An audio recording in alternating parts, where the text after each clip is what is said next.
Across Toronto's campuses, York, U of T, TMU, even smaller colleges, there's been a major shift happening. A whole new wave of energy built around one sound, Afrobeats. What started as a few small gatherings years ago has now become a full-blown movement. Afrobeat student events that draw hundreds of young people, turn up the culture, and keep the rhythm of home alive. If you're a student in Toronto right now, you already know the vibe. It's Friday night, mid-semester. Assignments are stressing you out, exams are coming up. But once you step into that student center or rented hall, the world outside disappears. The bass drops, the DJ yells, "Are you ready?" And just like that, you're back in Lagos, Accra, Kingston, or Port of Spain, all in the middle of Canada. That's the magic of Afrobeat student events. They aren't just parties, they're expressions of identity. For many African and Caribbean students, especially international ones, these events feel like home. When you hear Burna Boy's Last Last, or Asaki's Lonely at the Top, or Wizkid's Essence, it's not just music, it's connection. It's the sound of community in a city that can often feel cold and distant. But this movement didn't just appear overnight. Back in the late 2010s, only a few groups were trying to host Afrobeats nights on campus. Promoters like AJ Styles, DJs like Mendoza and Damager, and others who believed in the sound started small. They'd rent a small room, bring their speakers, promote on Instagram, and hope people showed up. And people did, because the energy was real. There was something fresh about hearing Afrofusion and Amapiano tracks instead of the usual hip-hop or EDM playlists. These events gave African students a chance to celebrate their culture proudly. And soon enough, even non-Africans started pulling up too. The vibe was contagious. By the early 2020s, things exploded. Afrobeats wasn't niche anymore. It was mainstream. Students started forming campus collectives like Afro Societies or African Student Unions, and they all began hosting their own themed events: Afrobeats Night, All Black Party, Afro Brunch, Amapiano versus Dance Hall, Niger Independence Bash, all student-led, all packed. The DJs became campus celebrities.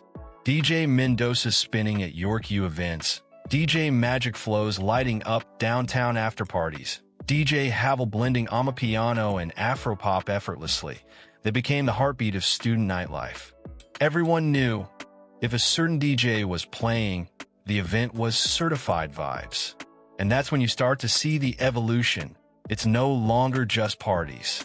These events began shaping social circles, helping creators network, and building bridges across cultures.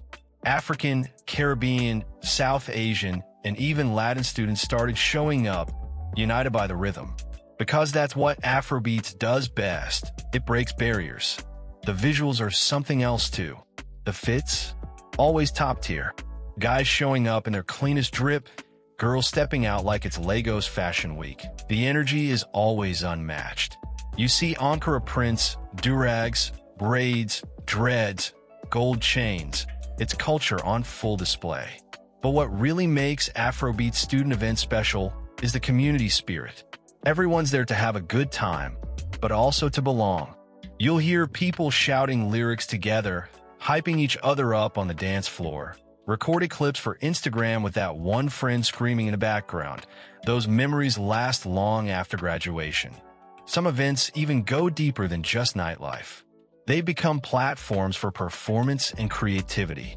Upcoming artists perform their songs. Student dancers show off choreography. Promoters learn how to organize events, market, and manage crowds. DJs sharpen their craft in front of real audiences. It's like a mini industry training ground for Toronto's next wave of Afrobeats talent. And what's wild is that many of the city's biggest promoters today started right here in student events. AJ Styles, for example, built his name through hosting parties and events around students before becoming a household name in Toronto nightlife. DJ Mendoza built his early following through York U crowds. These student events are where stars are made, literally. Beyond the music, these events have also strengthened cultural pride. For many African-born or first-generation students, this is the space where they don't have to explain their culture. They can dance freely, speak pidgin, vibe to Afrobeats without judgment, and feel seen. It's a reminder that being African isn't just cool, it's powerful. And Toronto has become the perfect city for it. With its mix of immigrants, creatives, and music lovers, the city is fertile ground for Afrobeats to grow. Each event, each semester, builds more hype until eventually these student parties become as anticipated as the concerts themselves. Today, Afrobeats student events are no longer underground. They're a key part of campus culture. You'll see event flyers trending weeks before the date, promoters collaborating with clubs downtown, DJs touring between schools, even major artists now showing up to surprise performances. What started small has become one of the most exciting youth-driven movements in Canada's nightlife. And truthfully, it's only just beginning. Because every semester brings new students, new energy, and new love for the sound. The same way Afrobeats conquered global charts, it's conquering campuses, one event at a time. So the next time you see a student flyer that says Afrobeats Night, no dulling or Amapiano glow party, don't think twice. Pull up, experience it. Because what's happening in Toronto right now isn't just about music, it's about identity, pride, and connection. Afrobeats has given students here more than just a soundtrack, it's given them a movement. And if you've ever been to one of these events, you already know, once the DJ drops that first track, there's no going back. If you love this culture and want to see it grow, make sure to like this video, subscribe to the channel, and drop a comment about your favorite campus Afrobeats memory. Because in Toronto, the students aren't just studying, they're building the next chapter of Afrobeats history.